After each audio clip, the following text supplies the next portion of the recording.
Hi friends, இன்றைக்கி நம்ம கிராமத்து ஸ்டைலில் மண் சட்டியில் எப்படி ஒரு கோழி குழம்பு செய்யலான்ட்டு பார்க்கலாம் வாங்க.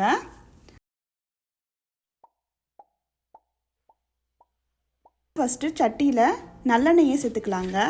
ஒரு 2-3 டீஸ்பூன் அளவுக்கு நான் நல்லெண்ணெயை சேர்த்துருக்கேன். எண்ணெயை சேர்த்துட்டு அதில் 1/2 டீஸ்பூன் அளவுக்கு சோம்பு சேர்த்துக்கலாம். அதுக்கப்புறமா 2 வரமிளகாவை கிள்ளி சேர்த்துருக்கேங்க.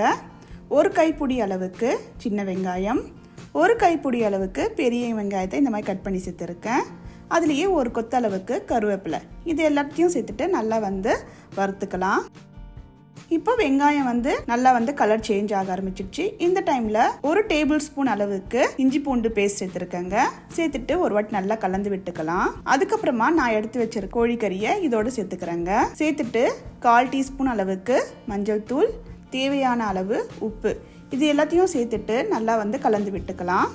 கலந்து விட்டுட்டு நம்ம மூடி போட்டு மூடிடலாங்க. இந்த மஞ்சத்தூளும் உப்பும் இதில் நல்லா சேர்ற அளவுக்கு நல்லா கொதிக்கட்டும்.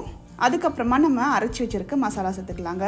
நான் இன்றைக்கி இந்த மசாலாவில் பட்டை, லவங்கம், ஏலக்காய், தனியா, மிளகாய், சோம்பு, சீரகம், மிளகு, அதுக்கப்புறமா கொஞ்சமாக தேங்காய், இது எல்லாத்தையும் நல்லா ட்ரை ரோஸ்ட் பண்ணி மிக்சியில் தண்ணி சேர்த்து அரைச்சி வச்சுருக்கேங்க. இந்த மசாலாவை சேர்த்துட்டு இப்போ நல்லா தேவையான அளவு தண்ணியை ஊற்றி இந்த மாதிரி கொதிக்க விட்டுக்கலாங்க. மசாலா நல்லா கொதிக்க வரட்டும். அதே டைமில் நமக்கு நல்லா கறியும் வெந்துருங்க.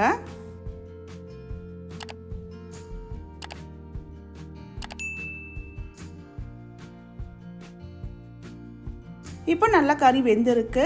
நமக்கு சூப்பரான கிராமத்து ஸ்டைலில் மண் சட்டியில் கோழி குழம்பு ரெடி ஆயிடுச்சுங்க. உங்களுக்கு இந்த வீடியோ பிடிச்சிருந்தா லைக் பண்ணுங்கள், ஷேர் பண்ணுங்கள், கமெண்ட் பண்ணுங்கள், மறக்காமல் சப்ஸ்கிரைப் பண்ணுங்கள். மறுபடியும் இன்னொரு வீடியோவில் உங்களை சந்திக்கிறேன். Bye bye.